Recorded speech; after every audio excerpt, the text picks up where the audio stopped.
Alright guys, well now it's time for my social commentary video, and one of the things I really want to, is a little more comfortable spot here. One of the things I really want to, well, let me phrase it this way. To be accurate, it's not something I really want to talk about per se, because it's complicated and it's involved, and honestly, there's next to nothing that can actually be done about it. However, it is an important subject to speak about, and this actually came up on a Facebook group I'm a part of in discussion, where an individual who lives on the West Coast he's 100% in the bag for the Democrats. They can do no wrong. And when you point it out, it's like, well, yeah, they're a piece of shit, but everything else is fine. And he's the problem is, while he has shown some capacity for understanding both sides of an argument, he still completely lambasts opposing viewpoints. Even someone who's very moderate like myself, he'll lambaste it. Well, you're a conservative, and it's like,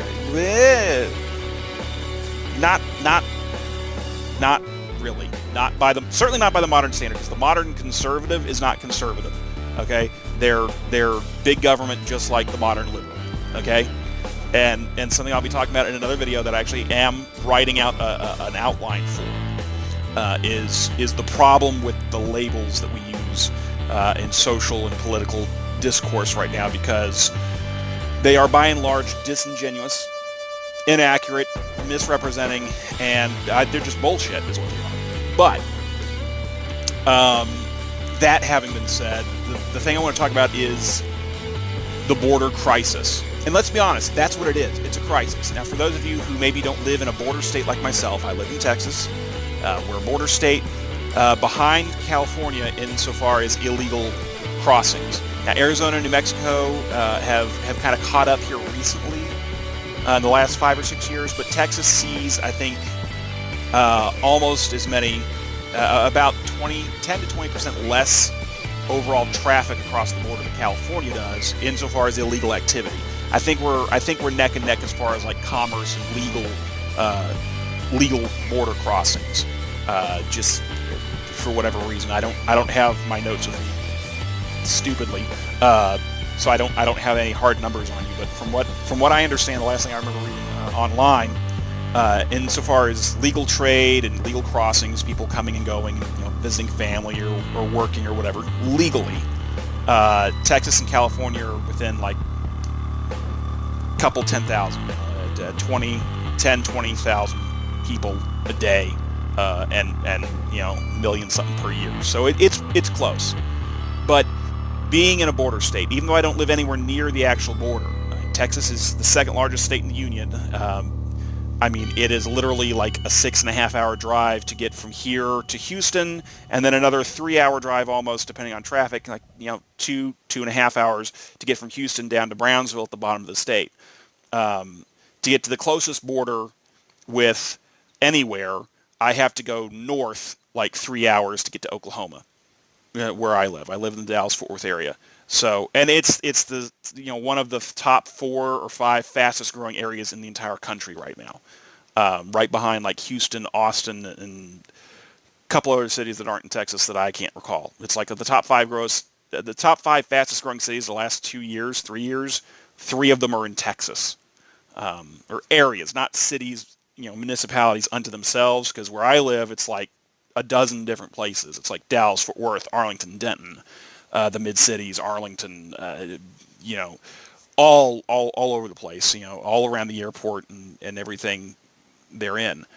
The thing that is important to realize, though, is that with this border crisis, and it is a crisis, the thing that people seem to forget is that the cartels and other people, these coyotes, these people that are guides, who work for the cartels, by the way, that are leading people through illegal border crossings into America, into Texas, and all the other border states, they're shooting at people. They're shooting at border agents, they're shooting at landowners, they're shooting at state troopers, at everyone. They're shooting at everyone.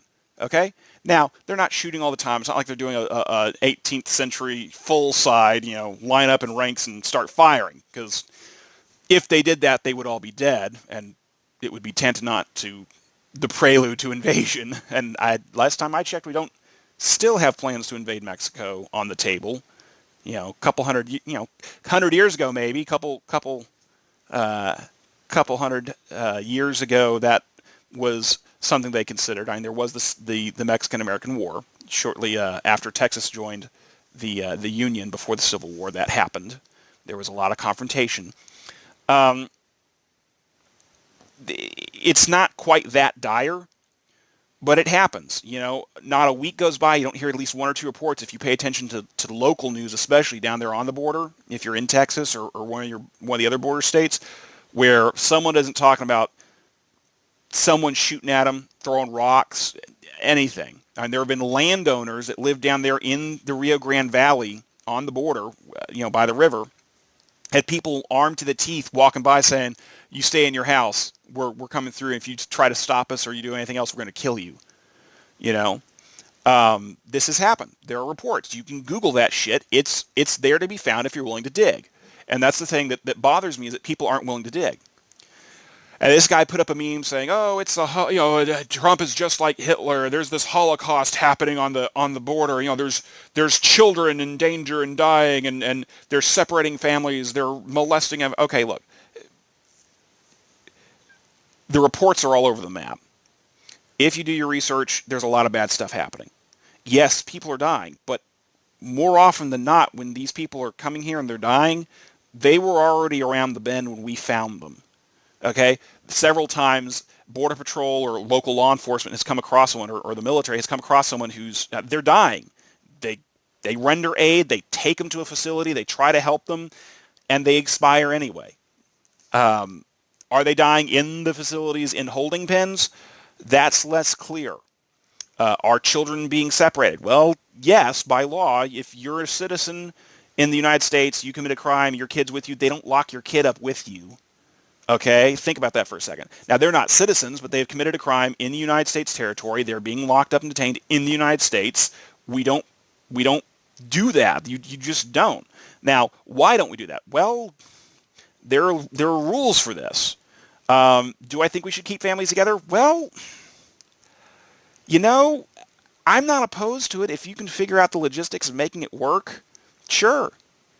But then counter that with the fact that we're finding that an increasing percentile, something like 30-something% or more now, according to a report, not the Wall Street Journal, I want to say A&P, actually, that I read about 3 weeks ago, and I saw it come up on my Facebook feed, or another news report that referenced this article from A&P, I believe it was, talked about how they were doing DNA testing, and they were doing background checks and trying to back check these people's story, and they're finding that something on average of like one third, like 30-something%, 30, 35, 36%, and climbing over the last year of these people it's just a random guy and a random chick and a random kid that were thrown together and said, "All right, you're a family now, go across the border." And this is with increasing alarm that they're reporting, saying, "Hey, wait, they're scamming us here." Right? Not all of them, obviously, not all of them. For the actual families that are fleeing, trying to find something better, I understand that. And the humanitarian part of me says, okay, how do we render aid to these people? But the pragmatic part of me says, okay, now wait a minute, we have a law in place, you're supposed to do it a certain way. And people say, well, the law, what's the moral thing? Well, okay, if the law is immoral, then you need to change the law. That's what we do in America. If a law is immoral, or if it comes down to be that it's unethical, we have precedent set to change it, okay? That's how women got the right to vote. That's how we had integration. That's how we had prohibition come about and then undid it. Now, that was constitutional amendments, which was kind of overkill for the thing that was done back when the sale of hard liquor was prohibited.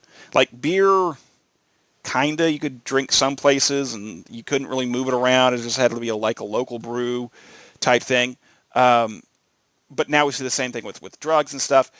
If the law is immoral, or if it's unethical, or if it's not practical, if there's a problem with it, then we strike it down, we write a new one, right?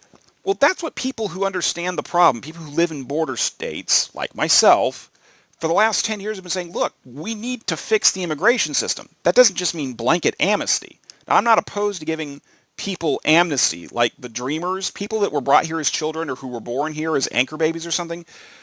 Do you want to break those families up? No, I don't. I don't think that's the thing to do. But what you need to do is you say, okay, look, if you're going to be a citizen, fine, you're a citizen, but you have to meet these requirements. You have to vote. You have to do whatever. You have to fill in the blank to be a full-on citizen. Otherwise, you're still just mooching off of us, and that's not cool. For people who are coming here illegally, look, the immigration process, seeking asylum, seeking refuge, all that stuff, it's way convoluted. I tried to do research on it, like going to the websites, like border control and immigration, all this other stuff. Look, I'm not an idiot. I hate legalese. I hate long, involved documents. But, I mean, we're talking about thousands of pages of bullshit, of double talk and backwards circulatory explanations of shit and whereso wherefore and thou art whereas blah blah. It's just like, look, put this in plain language, simplify it, and say, if you want to come here, if you're seeking asylum, if you want citizenship, if you want to come here and work and then go home and then come back and work and go home, streamline this shit. Streamline it. For the love of God, people are coming here because they're desperate. Fine. We need to facilitate it. We are a nation built upon immigration. All of our ancestors came from all over. But the thing that we're seeing now is that they don't want to come here and go through the process the right way. Why? What was the difference between, all the different waves of immigration we've had previous? Well, that shit's gotten so convoluted, and it's expensive, and it's just, it's so over the top and ridiculous. It's like, no wonder people are like, fuck it, if they catch me, they catch me. If they don't, wee. But then when they do that, they don't integrate. Maybe they pay taxes. Maybe they don't. Maybe they have a false social security number. Maybe they have a false identity. All these things that are associated with that just compound, and it's like a snowball rolling down the hill. It just gets bigger and bigger and bigger, and the problem gets worse and worse and worse, and it just gets to the point of insanity. And it's like, this has been going on since the fucking 60s into the 60s. Since LBJ, this has been an increasing problem that no one wants to deal with. And it's like, look, this is not hard. Well, it's complicated now, but it's still not hard. It wasn't hard or complicated back then. If you just streamline and put it down saying, look, we'll take 10,000 people from this country and 5,000 people from that country and 100,000 people from the other country and whatever else, because we want people that have skills. We want people that are willing to work in factories, or people that are good with computers or medicine or building stuff or whatever, right? Because we want our country to grow and prosper. And the big problem there in conjunction is that you have people coming here and they're getting on welfare, on state level welfare, all right? There have been reports that there are illegals in California on track to take collectively, altogether for this next fiscal year for California, plus $600 million, or actually I think it might have been $1 billion out of the state budget in welfare alone. That's all the illegal immigrants that are getting benefits from the state. Okay? And that's not counting, school, that's not counting emergency room, that's not counting any kind of state or county run or funded government project or service, libraries or whatever else. It doesn't count any of that. This is just like, food stamps and shit. Okay? And look, if you can't work, you shouldn't have to starve. We're a rich enough country, we can feed you. I have no problem with a hand up for those that want to improve themselves. I also don't have a problem with a handout for those who can't help themselves. But if you can help yourself, you're not getting a hand out. You should get a hand up. And if you don't want a hand up, them's the breaks. Causality is the ultimate truth of the universe. Cause and effect. You don't work, you don't eat. You don't contribute, you don't eat. All right? And that's not capitalism talking. That's the fucking law of the jungle, bitches. Okay? That's cause and effect. Before all of this shit, thousands of years ago, before all of this wonderful convoluted war shit civilization that we live in right now existed, you had to go and okay, don't, telemarketers, screw that. Got a phone call and it went off funny. That may or may not have shown up on the video. If you didn't hear it, oh well. If you did, you probably heard a chunk from the old Red versus Blue theme song, Blood Gulch Blues. Yes, that's my ringtone. Yes. I'm getting old, I guess, maybe. Gray hair and, 80s and 90s sensibilities or some shit. Anyway, before all of this existed, what you had to contest with was animals trying to eat you. The weather trying to kill, just fucking life trying to kill your ass. Okay? That's what you had to contest with. So you had to work to make a living. That's where that expression comes from. You want to live, you got to work. You either had to go out and harvest plants, you had to go kill animals, you had to make tools, you had to make fire. All right? Existence nowadays, we live in the fucking future. All right? We have everything short of flying cars and replicators at this stage and teleporters. All right? They figured out cloaking devices and transparent aluminum, and Elon Musk is building a fucking spaceship to go to Mars. This is the future. And the future, all things equal, fucking rocks. Okay? Because you go back 2,000 plus years in human history or more so, I mean, you could get food and there was some stuff and there was a little infrastructure and you had government, but they were always wanting to kill people and, people didn't like that. And so they killed government and government killed them back and kind of like it is now, just on a much smaller scale because swords. And then roll it back further. You go back 6, 7, 10,000 years. I mean, you're literally beating shit to death with rocks and pointed sticks, fucking your sister. Okay? That's what you're doing. Hoping that something that's bigger or faster or more strong, someone who's got more strength or speed or skill than you doesn't just kill you because they like your sister better than they like you, or because, you're the elements, you freeze to death or starve to death or get dehydrated and dry up into a fucking dust bowl, in the middle of the ground. Life now is infinitely easier, especially for those of us in Western civilization, and we're fucking spoiled. We don't understand. We don't have, our heart goes out to people that have less than us, and that's good because we have some concept, but we don't have real rubber meets the road, I've been there, I've seen it, I've lived it kind of stuff. Now, poor people in America have an inkling of that that's much clearer. They have a much clearer picture of that than a lot of other people. If you weren't sure where your next meal was coming from, maybe you had a roof over your head, maybe you didn't, maybe you're living in your car or under a bridge. Those people have a little bit better idea of the real world and what reality really has to offer. Okay? And as Jordan Peterson has said, life is this ongoing travesty. It's this ongoing tragedy. It's chaotic. The universe doesn't care about you. But you can make something of yourself. You can do something. You can live a life. You can have a purpose and a meaning, and you can accomplish things. Well, look at all that we've accomplished, right? I can be on the other side of the world in a day or less, in 24 hours if I want to do that, right? Even 30 years ago, that was, you could do it, maybe. 50 years ago, no, it'd take at least 2 days to get anywhere on the planet if you were lucky. 100 years ago, fucking impossible. Couldn't do it at all. You could not do it, right? We have to put this in perspective. When it comes to the border crisis, these people are coming from bad situations. Yes. Should we empathize? Should we extend humanitarian aid? Yes. Do we just want to let them into the country to just, move in next door and where the fuck they want? No. There are rules for a reason. The rules aren't perfect. They need to be upgraded. They need to be changed. They need to be adjusted.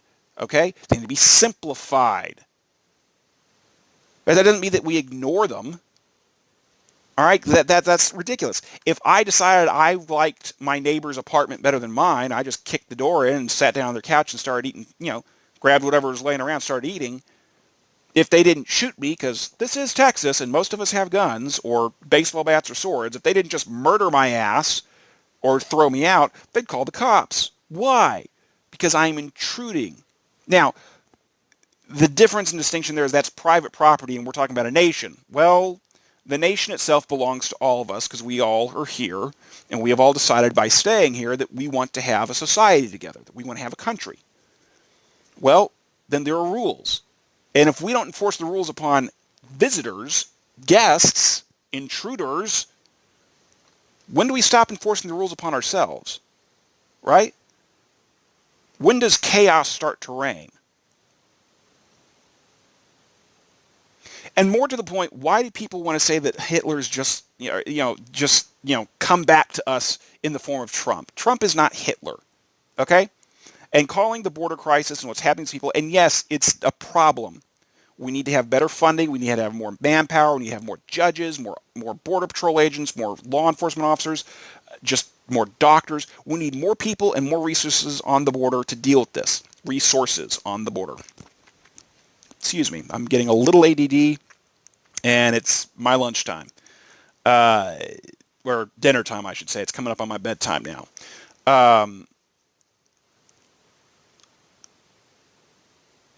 We need more down there. We need to do more.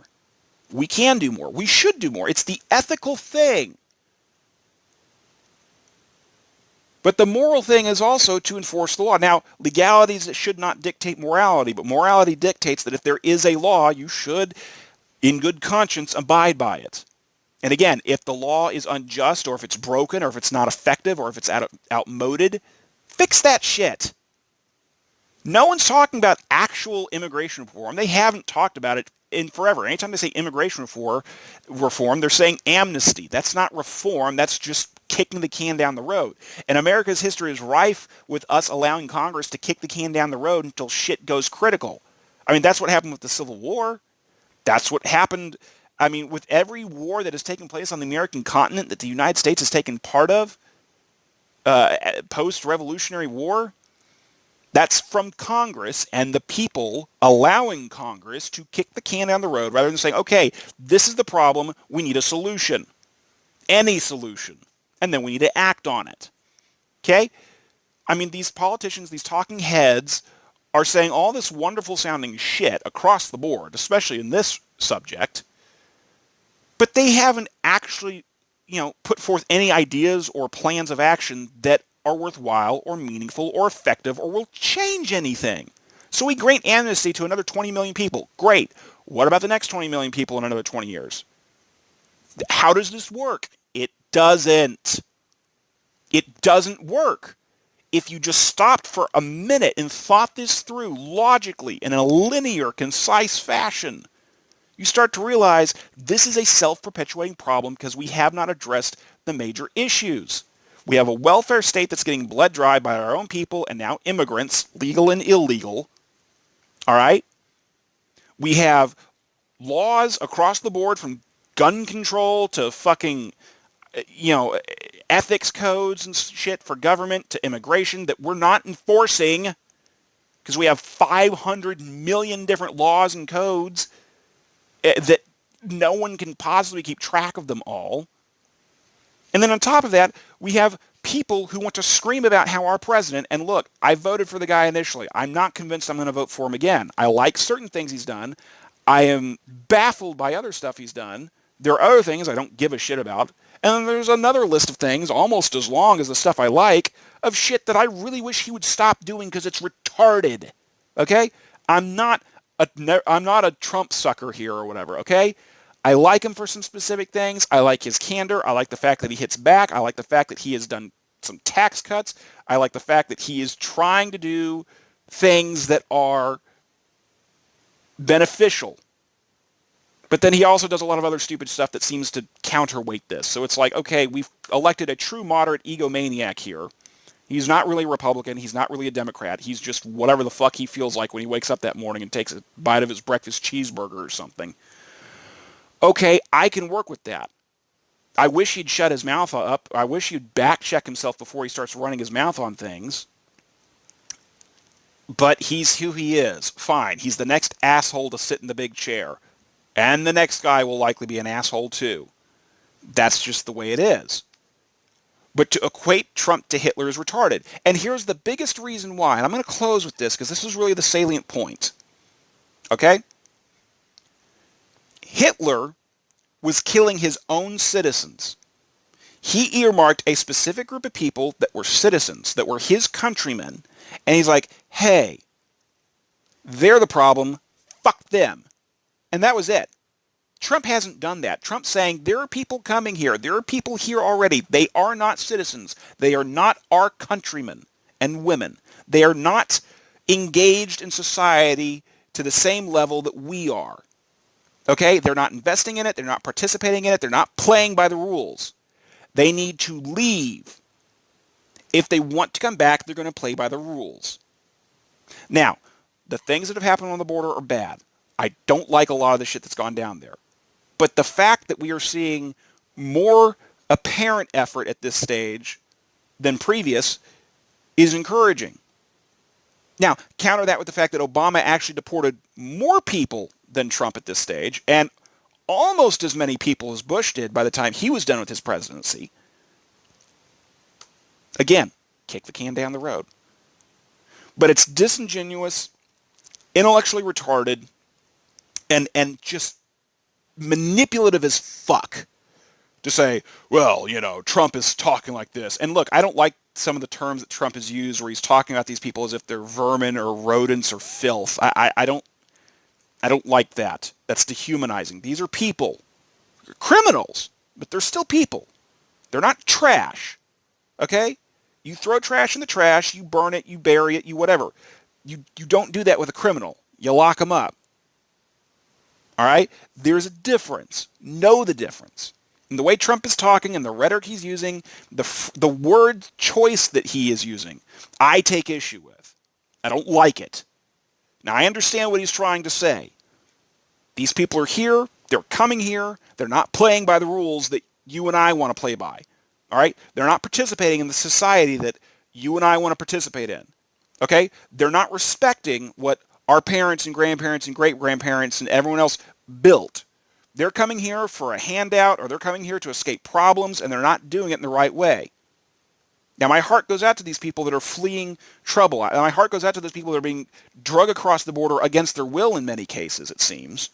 Because the human trafficking incidents that they've had has gone up. Their documentation of it has. And again, you can Google this shit. It's there to be had if you're willing to dig. Okay? For me, I don't have a problem with Trump trying to detain and deport illegal immigrants. My biggest problem is with the rhetoric specifically that he's using. The word choice he's using bothers me because words are important. Words have power because we ascribe meaning to words. Okay? Whether you believe in the Bible or not, the Bible says that God created the universe with a word. Okay? If that follows that we're made in God's image, keeping with that whole mindset for a second, the things we say are important because we create with the words of our mouth. What do you mean? I just speak cake and it shows up? Well, no. If you say, I want cake, maybe you provoke yourself by saying out loud to go get cake or to make a cake. All right? When you have an idea and you externalize it, it solidifies it for you. Once that happens, you are more prone to act. So in a sense, in a roundabout way, we do create with our words. And I don't like the picture that he's painting with the word choice that he uses. I take issue with it. It's not right. Just because someone is a piece of shit criminal, whether they steal your car or cross into the country illegally, whatever it is, if you break the law and you have injured another party, individually, collectively, whatever, you break their shit, you steal their shit, you kill them, whatever, you're a piece of shit criminal. There are consequences for that shit. Now, that doesn't mean you're not human. Doesn't mean you're trash, doesn't mean you're vermin, doesn't mean that you're subhuman and worthy of extermination, because that's what Hitler did. That is exactly what Hitler did, and that shit was fucked up. So to equate Trump to Hitler, for me, you completely lose me, you completely lose the argument in my mind, because that's not the point. That was never the point. Trump needs to unfuck himself and choose his words better, get a better speechwriter or something. But he also needs to keep doing what he's doing, which is getting people that are here that shouldn't be here, locking them up, deporting them. And then what needs to happen next is you need to unfuck the immigration system. That's all I'm going to say on this today. This is a little bit longer than I intended. Take it or leave it. Like, comment, subscribe, all that other wonderful stuff. This is Levivac 1985. Be excellent. Taxation is theft. And I will talk at you later.